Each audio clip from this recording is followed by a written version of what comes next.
کہا کرتے تھے مکے کے لوگ کہ آپ قرآن مجید کی آیتیں نبی کریم علیہ السلام سے کہا کرتے تھے کہ معاذ اللہ آپ خود بناتے ہیں، بنا کے لاتے ہیں۔ تو اللہ کریم نے فرمایا وَإِن كُنتُمْ فِي رَيْبٍ مِّمَّا نَزَّلْنَا عَلَىٰ عَبْدِنَا فَأْتُوا بِسُورَةٍ مِّن مِّثْلِهِ، اگر تمہیں شک ہو نا اس میں جو ہم نے بندہ خاص پہ نازل کیا ہے تو تم بھی اس جیسی ایک صورت بنا کے لاؤ۔ پڑھے لکھے تو تم بھی ہو نا، مکے میں تم بھی رہتے ہو، تو ایک صورت بنا کے لاؤ۔ قرآن مجید ہم سے چھینا گیا ہے سازش کے تحت، اس لیے کہ جس قوم کو قرآن آ جاتا ہے نا پھر کوئی کافر اس کا مقابلہ نہیں کر سکتا۔ دیکھیں نا اگر کافروں کے پاس جواب ہوتا قرآن پاک کا تو بدر اور احد میں نا کوئی آیت بنا کے لاتے قرآن کے مقابلے کی، تلواریں لے کے نہ آتے، ان کے پاس جواب ہی نہیں تھا۔ اور قیامت تک کسی کافر کے پاس قرآن مجید کا کوئی جواب، قرآن کا کوئی جواب، قسم اللہ کی جواب کوئی نہیں، قرآن اس کا کوئی جواب نہیں۔ کیا بات ہے قرآن پاک۔ وہ ایک دفعہ مسلمہ قذاب بے ایمان کہنے لگا میں نے بنا لیا قرآن پاک کا جواب، معاذ اللہ۔ جواب کیا بنایا؟ وہ سورت ہے نا القاریۃ ما القاریۃ وما ادراک ما القاریۃ، کھڑکھڑانے والی کیا ہے، کھڑکھڑانے والی تمہیں کیا پتا کیا ہے کھڑکھڑی، قیامت کا ذکر ہے۔ کہنے لگا میں نے اس جیسی صورت بنا لیا، تو کیا بنایا؟ الفیل ملفیل وما ادراک ما الفیل۔ کہنے لگا تھی تمہیں کیا پتا کیا تھی، تم کیا جانو کیا آتی۔ تو پاس جو اس کے اپنے بیٹھے تھے نا چیلے، کہنے لگے چپ کر جا، سارے زمانے کو پتا آتی کیا ہوتا ہے۔ تو پاگل ہے، اس کے دو کان ہوتے ہیں، ایک سونڈ ہوتی ہے، چار اس کے پیر ہوتے ہیں۔ بیوقوف آدمی قرآن کا مقابلہ کرنا ہے تو کچھ چاچ کے ساتھ کر، پاگلوں کی طرح مقابلہ کرے گا، جوتے کھائے گا بھی ہمیں بھی پڑھوائے گا۔ تو قرآن مجید کا کوئی مقابلہ کر سکا؟ تو اس آیت مبارکہ میں اللہ نے کافروں کو یہ کہا اگر مقابلہ نہیں کر سکتے تو پھر اللہ سے ڈرو، ورنہ دوزخ میں ڈالے جاؤ گے، وہ جس کا ایندھن آدمی اور پتھر ہے، اور بنائی بھی کافروں کے لیے گئی ہے۔ وَعِدَّتْ لِلْكَافِرِينَ، جہنم کس کے لیے بنائی گئی ہے؟ کافروں اور منافقوں کے لیے۔ مسلمانوں کے لیے بنائی گئی، مسلمان مرضی سے چھلانے لگائیں تو ان کی موج ہے، ورنہ ان کے لیے جہنم، ان کے لیے اللہ نے جنت بنائی ہے۔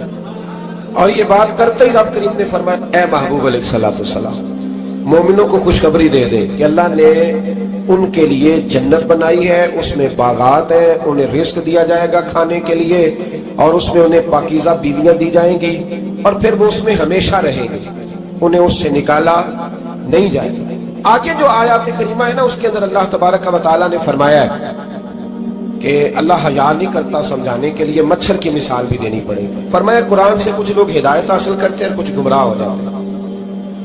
جب لوگ اپنی مرضی کی تشریحات چاہتے ہیں تو گمراہ ہوتے ہیں، اور جب قرآن کو رسول اللہ صلی اللہ علیہ وسلم اور امت مسلمہ کی تشریحات کی روشنی میں سمجھتے ہیں تو پھر اللہ ہدایت عطا فرماتا ہے۔ پھر اللہ تبارک و تعالیٰ نے آگے ارشاد فرمایا حضرت آدم کی پیدائش کا واقعہ۔ مفسرین نے لکھا اللہ نے مشورہ کیا تھا فرشتوں سے وَإِذْ قَالَ رَبُّكَ لِلْمَلَائِكَةِ إِنِّي جَاعِلٌ فِي الْأَرْضِ خَلِيفَةً، لیکن کچھ مفسرین کہتے ہیں کہ اللہ کو ضرورت نہیں فرشتوں سے مشورہ کرنے کی، اللہ نے فرشتوں سے مشورہ نہیں کیا، بلکہ رب نے انہیں آگاہ فرمایا تھا کہ میں لگا ہوں زمین پہ اپنا نائب بنانے، میں خلافت دینے لگا ہوں زمین پہ۔ اب یہ تو دینے والی کی مرضی ہے نا، اس نے کس کو دینی ہے، یہ تو دینے والے کی مرضی ہے نا اس نے۔ تو کچھ لوگ کہتے ہیں کہ دینے والے سے زیادہ ہمیں پتہ ہے، تو فرشتوں کو بھی یہ اجتہادی خطا ہو گئی، کہنے لگے یا اللہ اسے نہ بنانا، یہ فساد کرے گا، یہ خون ریزیاں کرے گا۔ تو اللہ نے فرمایا جو میں جانتا ہوں وہ تم، اللہ اکبر۔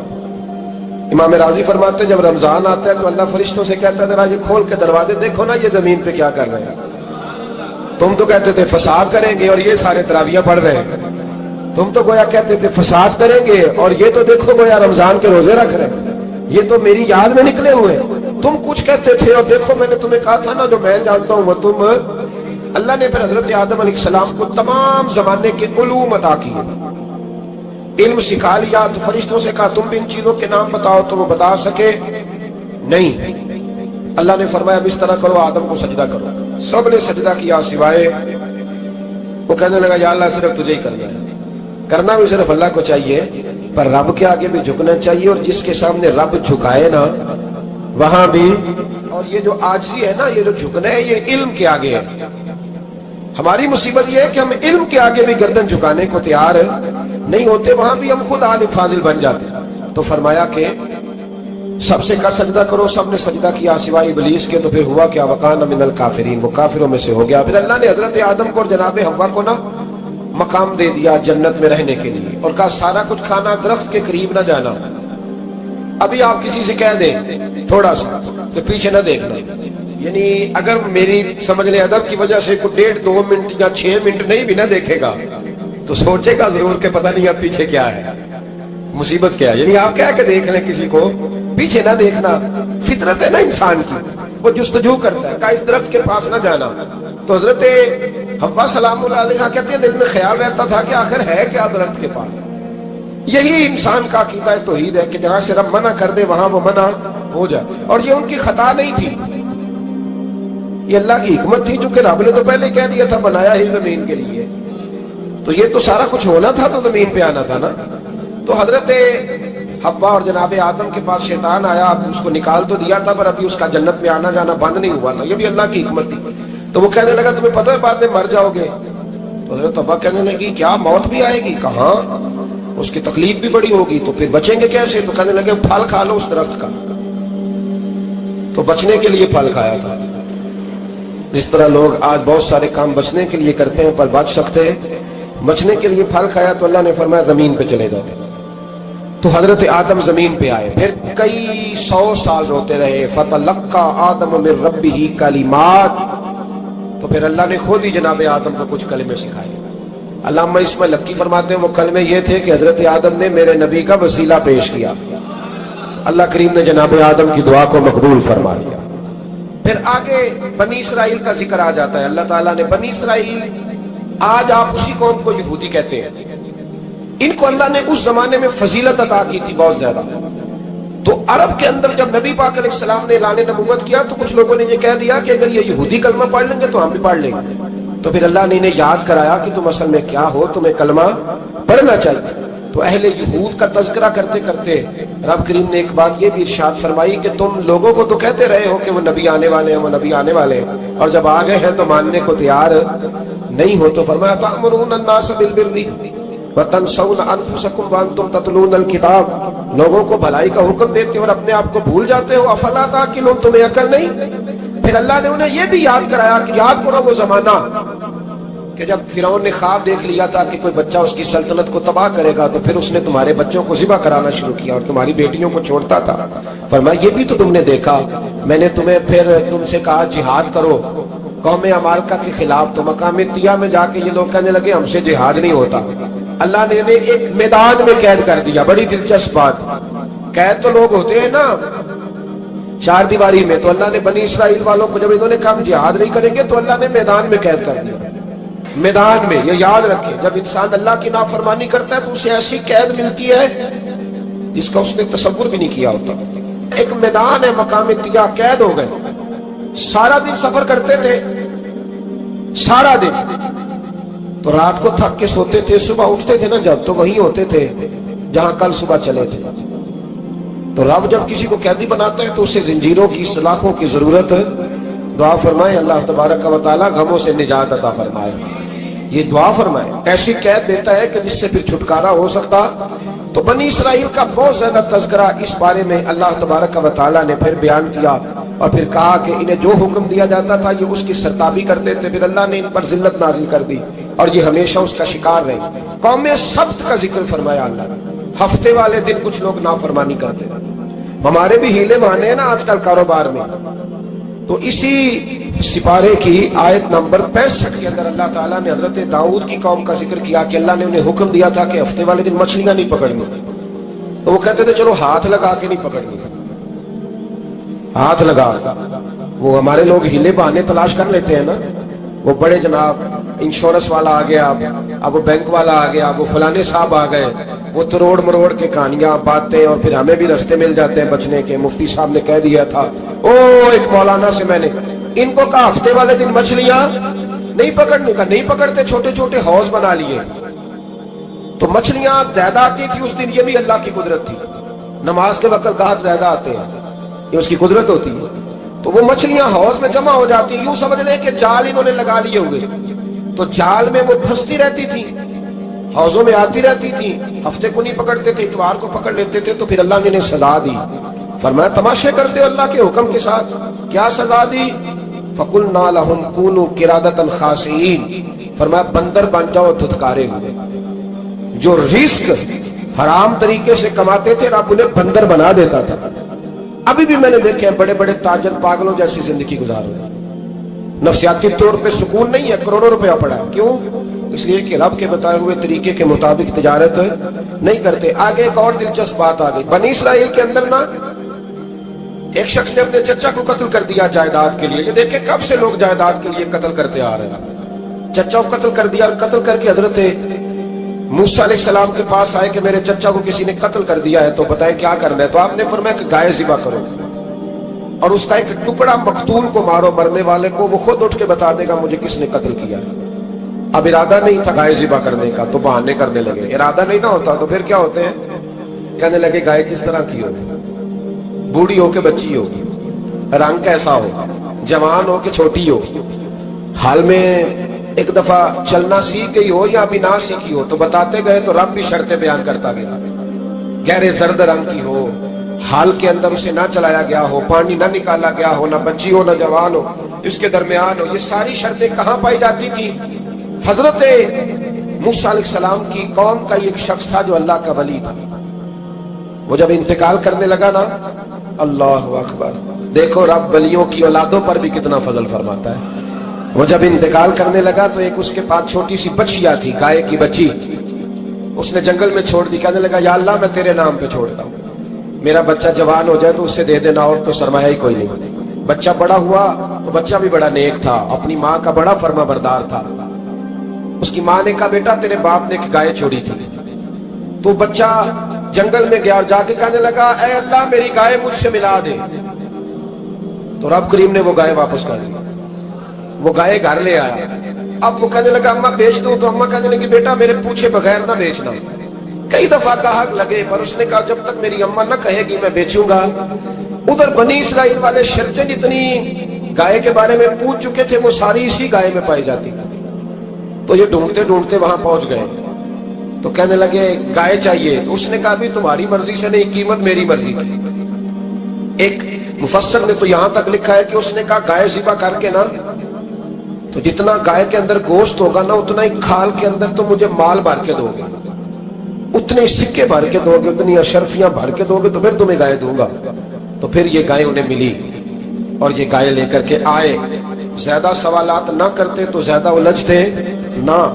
ہم بھی دین کے معاملے میں بڑے سوال جواب کرتے ہیں، اتنا سوال کریں جتنی اس کی ضرورت ہے۔ ان لوگوں نے سوالات زیادہ کیے تو پھر الجھ زیادہ گئے۔ تو میرے بھائی اس کا ذکر بھی اللہ تبارک و تعالیٰ نے پہلے پارے کے اندر بیان فرمایا۔ پھر اللہ کریم نے فرمایا کہ کچھ ایسے لوگ بھی ہیں یہودیوں میں سے جن کا دعویٰ ہو گیا ہے کہ ہم اللہ کے بڑے پیارے ہیں۔ فرمایا یہ صرف ان کے منہ کی باتیں ہیں، یہ تو قیامت میں پتہ چلے گا نا کہ اللہ کا پیار کس کے ساتھ زیادہ ہے۔ اور پھر یہ بھی یہودیوں نے دعویٰ کیا ہے، اسی پارے میں اللہ فرماتے ہیں کہ ان کا دعویٰ ہے کہ ہم اللہ کے بڑے پیارے ہیں، جنت میں ہم ہی جائیں گے۔ تو اللہ فرماتے ہیں پھر مرنے کی دعا تو کرو، جنت میں تو مر کے جانا ہے نا۔ لیکن رب فرماتے ہیں یہ کبھی مرنے کی دعا نہیں کریں گے، اس لیے کہ انہیں پتہ ہے کہ ہم نے آخرت کے لیے کیا بھیجا۔ لیکن جی پہلا حکم آ گیا یا ایھا الذین آمنوا کہہ کے، پہلی آیت قرآن پاک کی پہلے سپارے میں پہلی آیت جس میں اللہ نے کہا یا ایھا الذین آمنوا، تو پہلا حکم آمنوا کہہ کے آیت نمبر 104 میں جو اللہ نے حکم دیا ہے نا وہ نبی پاک کی تعظیم کا حکم ہے۔ پہلا حکم ہی اللہ نے حضور کی عزت اور ناموز کا ارشاد فرمایا۔ پہلا اس ترتیب کے لحاظ سے وہ ہوا یہ کہ جب نبی پاک کو بات ارشاد کرتے تو صحابہ کرام اٹھ کے عرض کرتے رائنا یا رسول اللہ، حضور سمجھ نہیں آئی ذرا رعایت کر دے۔ تو یہودیوں کی عبرانی زبان کے اندر نہ ذرا کھینچ کے پڑھتے تھے رائنا، تو اس کا معنی بنتا تھا معاذ اللہ اے ہمارے چرواہے، بکریاں چرانے والے کو بھی وہ رائنا کہتے تھے۔ تو جب صحابہ یہ کہنے لگے تو اللہ نے منع ہی کر دیا، فرمایا میرے محبوب کے غلاموں اس لفظ کے پیچھے چھپ کے، اس لفظ کے پیچھے چھپ کے لوگ میرے نبی کی بے ادبی کر جاتے ہیں، تو جس لفظ کا کوئی ایک معنی بے ادبی والا بنتا ہو وہ لفظ بھی میرے نبی کے لیے نہ کہو، لفظ وہ والے کہو جس میں کوئی بے ادبی کا معنی نکلے نہ۔ یہاں لوگوں نے بڑے بڑے لفظ نہیں بول دیے، پھر کہتے میرا مطلب یہ تھا، میرا مطلب وہ تھا، تو تو نے وہ لفظ بولا کیوں جس کا کوئی غلط مطلب بھی نکل سکتا تھا۔ اللہ نے فرمایا یا ایھا الذین آمنوا لا تقولوا رائنا، اے ایمان والو رائنا کہو ہی نہ۔ تو یا اللہ کیا کہیں؟ فرمایا وقولوا انظرنا، تم کہو یا رسول اللہ ایک نظر فرمائیے۔ انداز دیکھیے انظرنا، ایک نظر۔ تو ہمارے بزرگ تو پہلے بڑے پیار والوں نے کہہ دیا یا رسول اللہ انظر حالنا. کہتے ہیں کہاں سے لاتے ہو جملے؟ میں نے کہا اللہ کی کتاب سے. یا رسول اللہ انظر حالنا یا حبیب اللہ اسما کا، تو تم کہو انظرنا، محبوب نظر کرم کرے، واسمعوا، اور کیا ضرورت ہے دوبارہ پوچھنے کی؟ اللہ کہتا ہے پہلے ہی دھیان سے سنا کرو، پہلے ہی واسمعوا، پہلے ہی احتیاط سے سنو. وللکافرین عذاب علیم، اور کافروں کے لیے دردناک عذاب ہے. لے جی اسی پارے میں اللہ تبارک و تعالیٰ نے پھر اہل یہود کا ذکر کیا. تو یہود کہنے لگے کہ ہم حضرت ابراہیم کے ماننے والے ہیں. تو اللہ کریم نے وہ بھی ذکر کیا کہ میں نے تو ابراہیم کو آزمایا ہے. وَإِذِ ابْتَلَىٰ إِبْرَاهِيمَ رَبُّهُ بِكَلِمَاتٍ فَأَتَمَّهُنَّ، ہم نے ابراہیم کو کچھ چیزوں سے آزمایا ہے، وہ ہماری آزمائش پہ پورے اترے. قَالَ إِنِّي جَاعِلُكَ لِلنَّاسِ إِمَامًا، تو پھر ہم نے انہیں کہا کہ ہم آپ کو پوری دنیا کا امام بنائیں گے. وہ آزمائش کیا تھی؟ آگ میں جانا بھی آزمائش، بیٹے کا نہ ہونا بھی آزمائش، بیٹا ہوا تو پھر اسے وادی غیر ذی زرع ان میں چھوڑ کے آنا بھی آزمائش، بڑا ہوا تو پھر ذبح کرنا بھی آزمائش. فرمایا جہاں جہاں آزمایا ہے نا ابراہیم ہماری آزمائش میں پورے اترے. فرمایا تم مفت میں حضرت ابراہیم کی اولاد بنتے ہو اور ان کا نام لیتے ہو اور ان کے ساتھ اپنا تعلق بناتے ہو، دیکھو تو صحیح وہ کتنی آزمائشوں سے گزرے. تو اس کا بھی اللہ نے اسی میں ذکر فرمایا. اور پھر وہ بات کرتے تھے حضرت یعقوب کی اور حضرت اسحاق کی. تو فرمایا وہ تو ہمارے اتنے خاص بندے تھے کہ وصال کا وقت بھی انہوں نے اپنی اولادوں کو نصیحت فرمائی تھی کہ اللہ کی توحید پہ قائم رہنا. اس کا ذکر بھی اللہ نے اسی بارے میں بیان فرمایا. اور جو حضرت ابراہیم اور جناب اسماعیل نے کعبہ تعمیر کیا تو اس کا ذکر بھی اللہ تعالیٰ نے اسی بارے میں فرمایا. فرمایا جب وہ کعبہ بنا رہے تھے تو کہہ رہے تھے ربنا تقبل منا، کہہ رہے تھے اے اللہ بنا ہم نے دیا ہے پر مہربانی فرما ہم سے قبول فرما لے. تو جو آیہ کریمہ آخر میں عرض کرنا چاہتا ہوں اس پر بھی تھوڑی توجہ فرمائیں گے تو بات بڑی نکھر کے باہر آئے گی. یہ 16ویں رکوع کے اندر اللہ نے پھر یہود اور عیسائیت کا ذکر فرمایا. تو اللہ کریم نے ایک بات ارشاد فرمائی. یہودیوں کے ہاں جب کوئی بچہ پیدا ہوتا تھا پیلے رنگ کے ساتھ اس کو رنگتے تھے، یا کوئی خاص رنگ تھا ان کا. بچہ پیدا ہوتا تو اس پر وہ رنگ چڑھاتے کہ یہ جی ہمارے مذہب کا رنگ ہے. ہمارے ہاں بھی رسمیں ہیں نا اپنی اپنی، معذرت اپنی اپنی نہیں ہونی چاہیے، اللہ رسول کا حکم ہونا چاہیے. تو یہودیوں کے ہاں بچہ پیدا ہوتا تو ایک خاص رنگ چڑھاتے، عیسائیوں کے ہاں پیدا ہوتا تو وہ بھی ایک خاص رنگ چڑھاتے. تو مسلمانوں کے ہاں بچے پیدا ہوئے تو انہوں نے بھی توجہ کی کہ یہ کیا ہو رہا ہے. تو رب کریم نے فرمایا صبغۃ اللہ، رنگ اللہ کا ہی ہے. ومن احسن من اللہ صبغا، فرمایا اللہ کے رنگ سے زیادہ خوبصورت کس کا رنگ ہو سکتا ہے. اللہ کا رنگ کیا ہے؟ لا الہ الا اللہ محمد رسول اللہ صلی اللہ علیہ. فرمایا نیلے پیلے کالے رنگ نہ چڑھاؤ، اپنے ذہن پر توحید و رسالت کا رنگ چڑھاؤ. یہ سب سے بہترین رنگ ہے. اگر تمہارے ذہنوں پر رب رسول کی توحید کا رنگ چڑھ گیا تو یہ وہ والا رنگ ہے، پھر تمہیں کسی اور رنگ کی طرف جانے کی ضرورت نہیں پڑے گی. تو فرمایا رنگ وہ پیدا کرو جو توحید کا ہے، رسالت کا ہے، اس رنگ کی توجہ کرو. قرآن مجید کے اس بارے میں اللہ کریم نے مختلف باتیں بیان کر کے آخری رکوع میں یہ جو رنگ کا ذکر فرمایا نا تو یہ لگتا ہے پورے پارے کا خلاصہ ہے کہ رب کریم نے فرمایا اصل بات یہ ہے کہ تمہاری سوچوں پہ رب رسول کی توحید و رسالت کا رنگ ہونا چاہیے. فرعون کو اس نے وہ خواب دیکھ لیا تھا کہ ایک ستارہ اٹھے گا اور پھر وہ گرے گا تو میری ساری سلطنت کو تباہ کر دے گا. نجومیوں سے اس نے پوچھ لیا، اس نے کہا کہ ایک بچہ پیدا ہوگا جو تیری سلطنت کو تباہ کرے گا. چاہیے تو یہ تھا کہ وہ توبہ کرتا، لیکن اس نے کیا کیا کہ اس نے بچوں کو قتل کرانا شروع کیا. یذبحون ابناءکم، ذبح کرا دیتا تھا تمہارے بیٹوں اور بچیوں کو وہ زندہ رکھتا تھا. تو حضرت موسیٰ جب پیدا ہوئے تو ان کی والدہ نے پتہ کیا کیا؟ ان کو ایک صندوق میں بند کر کے دریا میں بہا دیا. اب دریا میں بہتے جا رہے ہیں تو ماں کی تو پریشان بھی ہو گئی، ان کی ہمشیرہ کو کہنے لگی ذرا دھیان رکھنا کدھر جاتے ہیں. حضرت موسیٰ علیہ السلام دریا میں بہتے بہتے نا فرعون نے نا دریا کے کنارے مکان بنایا ہوا تھا. آپ کو پتہ ہے بادشاہوں کا ذوق ہوتا ہے. آج کل ہمارے جو حکمران ہیں انہوں نے اس کا نام فارم ہاؤس رکھا ہوا ہے، میرا فارم ہاؤس. اور پرانے زمانے میں لوگ ڈیرا کہتے تھے. تو اس نے بھی اس طرح کا فارم ہاؤس بنایا ہوا تھا. وہاں پہ حضرت موسیٰ علیہ السلام تیرتے ہوئے تابوت کے اندر صندوق کے اندر جا رہے ہیں. فرعون اور ان کی بیوی حضرت آسیہ بے اولاد تھی، بڑی تڑپ تھی بیٹے کی، وہ بھی وہاں کھڑی تھی. صندوق تیرتا ہوا آیا تو فرعون نے کہا کہ جاؤ پکڑ کے لاؤ دیکھو کیا ہے. جب وہ لے کے آئے نا تو آپ کی ہمشیرہ جو نگرانی کر رہی تھی پریشان ہوگی کہ یہ تو اس کے ہاتھ لگ گئے, یہ تو اب مار ڈالے گا. لیکن جب خوبصورت اور چمکتا ہوا بچہ دیکھا تو بی بی آسیہ کہنے لگی یہ بنی اسرائیل کا ہے ہی نہیں, یہ تو پتہ نہیں کہاں سے بہتا ہوا یہاں آ گیا ہے, تم ایسے ہی چھوڑ, یہ پتہ نہیں کہاں سے رکھ نہ لیں, رکھ نہ لیں.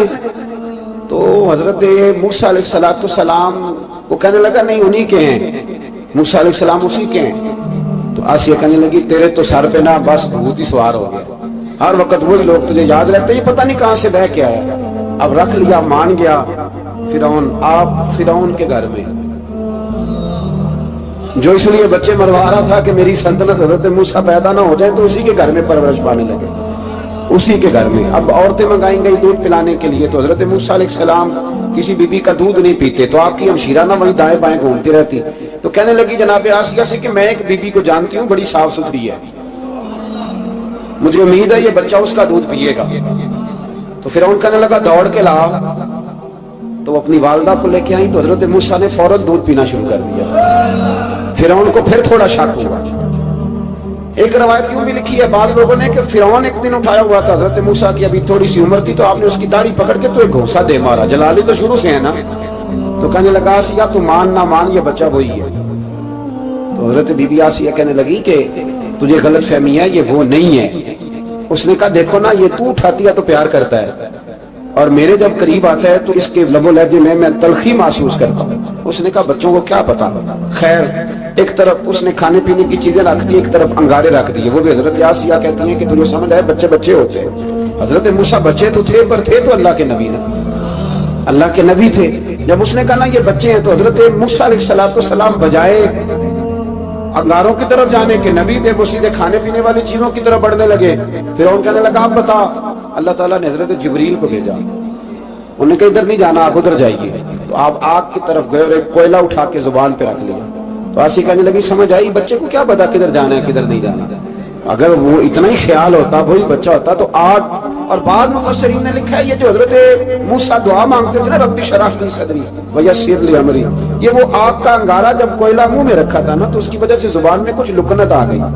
تو آپ دعا کرتے تھے کہ یا اللہ میری زبان کی وہ بند گرا کھول دے, تاکہ میں کھل کے فرعون کے سامنے بات کر سکوں. وہی حضرت موسیٰ پلنے لگے, وہیں پلے, وہیں جوان ہوئے, وہی اللہ نے ساری دولتیں دی, بہن بھی ملی, ماں بھی ملی, اور سارے عزیزوں کا پیار بھی ملا. اسی گھر کے اندر اللہ نے پرورش کر کے فرعون کے ظلم سے بنی اسرائیل کو نجات عطا فرمائی. موسیٰ بھی فرعون کے گھر میں پلنے لگے, اور جب جوان ہو گئے تو فرعون کے ہاں جو ظلم ہوتا تھا حضرت موسیٰ اس پر بول پڑتے تھے, جلال فرماتے. تو فرعون پھر ناراض رہنے لگا, یہاں تک کہ اس نے آپ کو نکال دیا, آپ تشریف لے گئے وہاں سے. تو حضرت موسیٰ ایک دن شام کے وقت دوبارہ آئے بستی میں, لوگ سوئے ہوئے تھے. تو دو آدمی, ایک بنی اسرائیل میں سے اور ایک فرعون کی اپنی قوم میں سے, وہ دونوں آپس میں جھگڑ رہے تھے. لیکن وہ جو حضرت موسیٰ کی بنی اسرائیل کی قوم کا شخص تھا, اس پر وہ قبطی, وہ جو فرعون کے قریبی لوگوں میں سے تھا, وہ ظلم کر رہا تھا اور بودھ اٹھانے کی بات کر رہا تھا. اب اس نے حضرت موسیٰ کو پکارا کہ وہ دیکھے میرے ساتھ کس طرح کی بات کر رہا ہے. تو حضرت موسیٰ کا ارادہ بھی نہیں تھا, آپ نے بس اس کو سمجھایا, پر کچھ لوگوں کو سمجھ. تو حضرت موسیٰ نے پھر ایک مکہ مارا, ایک گھوسا مارا, صرف ایک ہی. یہ کئی تگڑے اور دلیر اس طرح کے بھی ہوتے ہیں کہ گھوسا ایک بھی برداشت نہیں کرتے. وہ ایک مارا, آدمی دھڑام سے زمین پہ گرا اور ماری گیا. حضرت موسیٰ کا ارادہ نہیں تھا لیکن وہ مر گیا. حضرت موسیٰ علیہ السلام نے اس بات پر اپنے رب سے استغفار بھی فرمائی. قرآن کہتا ہے کہ انہوں نے معافی چاہی کہ اللہ میرا ارادہ نہیں تھا. بہرحال اگلے دن نا حضرت موسیٰ دوبارہ آئے. وہ سنا کرتے تھے نا کہ بیوقوف دوست سے عقل مند دشمن بہتر ہوتا ہے. وہ کم از کم دشمنی تو عقل مندی سے کرتا ہے نا, لیکن جو بیوقوف دوست ہو بیوقوف. حضرت موسیٰ دوبارہ آئے تو وہ بنی اسرائیلی اگلے دن کسی اور سے جھگڑا کر رہا تھا. پھر اس نے مدد کے لیے پکارا تو حضرت موسیٰ کہنے لگے مجھے لگتا یہ ہے کہ تیری عادت ہے, تو خود بڑا جھگڑالو ہے, تو نے روز نیا جھگڑا شروع کیا ہوتا ہے. حضرت موسیٰ جب اس کی طرف بڑے نہ ڈانٹنے کے لیے تو اس نے شور کرنا شروع کر دیا. کہنے لگتا ہے جس طرح آپ نے اسے کل قتل کیا تھا مجھے بھی قتل ہی کریں گے. یہ انسانوں کا مزاج ہے کہ آپ جب تک کسی کے طبیعت کے مطابق چلیں گے وہ راضی رہتا ہے، اور ذرا آپ اس کی طبیعت سے ہٹتے ہیں تو وہ شور کرتا ہے۔ اس نے کہا جی آپ مجھے بھی لگتا ہے ماریں گے۔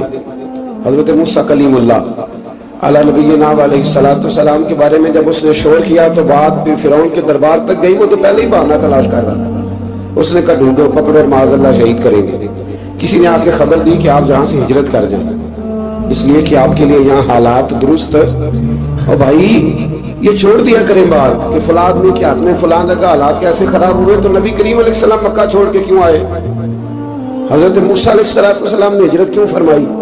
یہ ایک ایسی عجیب بحث ہے جس کو لوگ بلا وجہ چھوڑ دیتے، بلا وجہ چھیڑ دیتے ہیں۔ اور بالخصوص ایک خاتون نے ایک دفعہ مجھے پیغام دیا تو میں بڑی اس کی بات سن کے مجھے عجیب لگا۔ وہ کہنے لگی کہ دوسری جگہ میری شادی ہوئی ہے، مجھے طلاق ہو گئی تھی، تو مجھے ایک تانا روز سننے کو ملتا ہے تو اتنی اچھی ہوتی تو وہاں نہ رہ لیتی۔ تو بھئی یہ بتانے والی بات ہے، کوئی ضروری ہے کہ بیوی غلط ہوتی ہے تو طلاق ہوتی ہے؟ اللہ کے محبوب علیہ السلام کی 2 صاحبزادیوں کو ابو لہب کے 2 بیٹوں نے طلاق بھیج دی تھی، کس کی غلطی تھی؟ تو آپ کیا کہہ سکتے ہیں یہاں کیوں طلاق؟ تو اتنی جلدی بات تھوڑی کر دیں گے آپ، تھوڑی احتیاط فرمائیں بولیں۔ تو حضرت موسیٰ علیہ السلام وہاں سے نکلے اور آپ مادین کی طرف چلے گئے۔ مادین وہ علاقہ تھا جہاں فرعون کی حکومت کوئی نہیں تھی۔ حضرت موسیٰ جیسے وہاں پہنچے تو ان کے اندر ایک جذبہ تھا، ظلم ہوتا نہیں دیکھ سکتے۔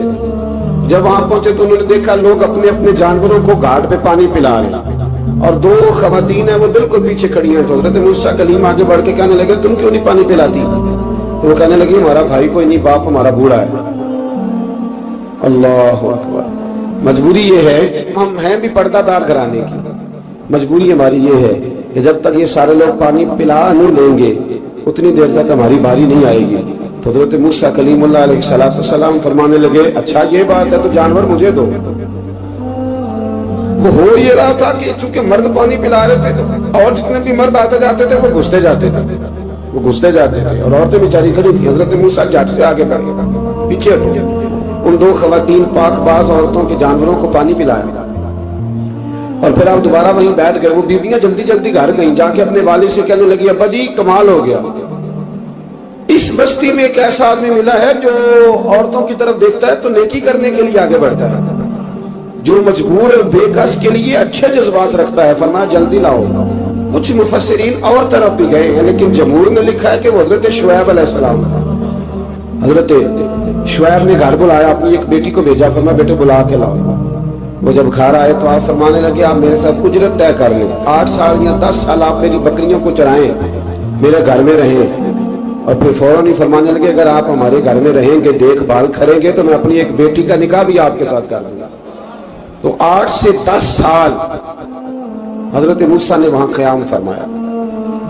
اور پھر جب آپ کا نکاح ہو گیا تو آپ اپنی بیوی کو لے کے مصر کی جانب جا رہے تھے، تو رستے میں نا ٹھنڈ زیادہ ہو گئی، تو اپنی زوجہ سے کہنے لگے وہاں آگ جل رہی ہے، میں تیرے لیے آگ لے کے آتا ہوں تاکہ تو تاپ سکے، گرمی حاصل کر سکے۔ وہاں گئے تو درخت سے آواز آئی موسیٰ میں تیرا رب ہوں۔ درخت سے آواز آئی موسیٰ میں تیرا رب ہوں۔ اور حضرت موسیٰ کلیم اللہ کو وہاں وہی آنی شروع ہوئی، وہاں وہی اللہ تعالیٰ نے انہیں وہ عصا عطا فرمایا جو پھر بعد میں اژدہا بنتا ہے۔ رب کریم نے وہی حضرت موسیٰ کلیم کو وہی ید بیضا عطا فرمایا۔ اپنا ہاتھ گریبان میں ڈال کے نکالتے تھے تو چاند اور سورج کی طرح روشنی دیا کرتا ہے۔ ید بیضا لیے بیٹھے ہیں اپنی۔